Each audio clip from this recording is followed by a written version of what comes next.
हरे कृष्णा। सभी वैष्णव भक्तों के चरणों में दंडवत प्रणाम। भगवान के 24 अवतारों की कथा अभी तक हमने 7 कथाओं का श्रवण किया है। आज हमारी जो है कथा है वो 8वीं कथा है। तो चलते हैं अपनी कथा की ओर। परित्राणाय साधूनां विनाशाय च दुष्कृतां धर्म संस्थापनार्थाय संभवामि युगे युगे। साधु पुरुषों के परित्राण, दुष्टों के विनाश और धर्म संस्थापन के लिए मैं युग युग से मैं प्रकट होता हूँ।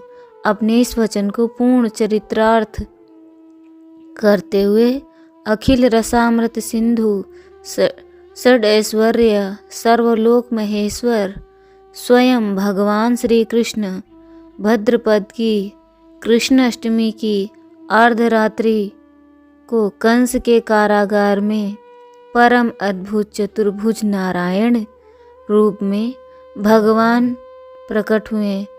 वात्सल्य भाव भवित हृदय माता देवकी की प्रार्थना पर भक्त वत्सल भगवान ने प्राकृत शिशु का रूप धारण कर लिया। श्री वासुदेव जी भगवान की आज्ञानुसार शिशु रूप भगवान को नंदनालय में श्री यशोदा के पास सुलाकर बदले में यशोदात्मजा जगदम्बा महामाया को लेकर आए। गोकुल में नंद बाबा के घर ही जातक कर्म आदि महोत्सव मनाए गए। भगवान श्री कृष्ण की जन्म से ही सभी लीलाएं अद्भुत और अलौकिक हैं। पालने में झूल रहे थे उसी समय लोग बालघातनी, रुधिर रसना, पिशाचिनी पूतना के प्राणों को दूध के साथ पिला दिया, संकट भंग किया, तृणावत बकासुर एवं वृत्तासुर को पीस डाला, सब परिवार धेनुकासुर और प्रलंबासुर को मार डाला। दानव दल ने घिरे गोपों प्रलंबासुर कालियानाग दावानल से घिरे गोपों की रक्षा की। श्री नंद बाबा को अजगर से छुड़ाया। इसके बाद गोपियों ने भगवान को पति रूप में प्राप्त करने के लिए व्रत किया और भगवान श्री कृष्ण ने प्रसन्न होकर उन्हें वर दिया। भगवान ने यज्ञ पत्नियों पर कृपा की।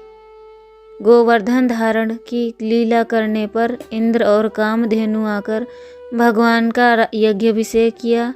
शरद ऋतु की रात्रियों में ब्रज सुंदरियों के साथ रास क्रीड़ा की। दुष्ट शंखचूड़ यक्ष आरिष्ट और केसी का वध किया। तदनंतर अक्रूर जी मथुरा से वृंदावन आया। उनके साथ भगवान श्री कृष्ण तथा बलराम जी ने मथुरा के लिए प्रस्थान किया। श्री बलराम और श्याम ने मथुरा में जाकर वहाँ की सजावट देखी और कुवलिया, पीड़, हाथी, मुष्टिक, चारुण एवं कंस आदि का संहार किया। माँ देवकी एवं पिता वासुदेव को कारागार से मुक्त कराया तथा राजा उग्रसेन भी कारागार से मुक्त कराकर राज सिंहासन पर बैठाया।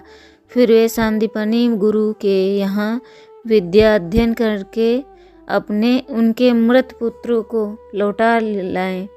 जिस समय भगवान श्री कृष्ण मथुरा में निवास कर रहे थे उस समय उन्होंने उद्धव और बलराम जी के साथ यदुवंशियों का सब प्रकार से प्रिय हित किया। जरासंध कई बार बड़ी बड़ी सेनाएं लेकर आया और भगवान ने उनका उद्धार करके पृथ्वी का भार हल्का किया। काल यवन को मुचकुंद से भस्म करा दिया। द्वारिकापुरी बसाकर रातों रात सबको यहाँ पहुँचा दिया। स्वर्ग में कल्पवृक्ष एवं सुधर्मा सभा ले आए। भगवान ने दल के दल शत्रुओं को युद्ध में पराजित करके रुक्मिणी का हरण किया। बाणासुर के साथ युद्ध के प्रसंग में महादेव जी पर ऐसा बाण छोड़ा कि वे जम्हाई लेने लगे और इधर बाणासुर की भुजाएं काट डाली। प्रज्ञ ज्योतिषपुर के राजा भौमासुर को मारकर 16,000 कन्याएं ग्रहण की। शिशुपाल, पौंड्रक, साल्व, दुष्ट, दंतावक्र, मूर, पंचजन आदि दैत्यों के बल पौरुष को चूर्ण कर उनका वध किया। महाभारत युद्ध में पांडवों को निमित्त बनाकर पृथ्वी का बहुत बड़ा भार उतार दिया और अंत में ब्राह्मणों के शाप के बहाने उद्दंड हो चले। यदुवंश का संहार करवाया। श्री उद्धव जी की जिज्ञासा पर संपूर्ण आत्मज्ञान और धर्म निर्णय का निरूपण किया। इस प्रकार भगवान श्री कृष्ण की अनंत अद्भुत अलौकिक लीलाएं हैं तो जगत के प्राणियों को पवित्र करने वाली हैं। वसुदेवसुतं देवं कंसचारूढमर्दनं देवकी परमानन्दं कृष्णं वन्दे जगद्गुरुं।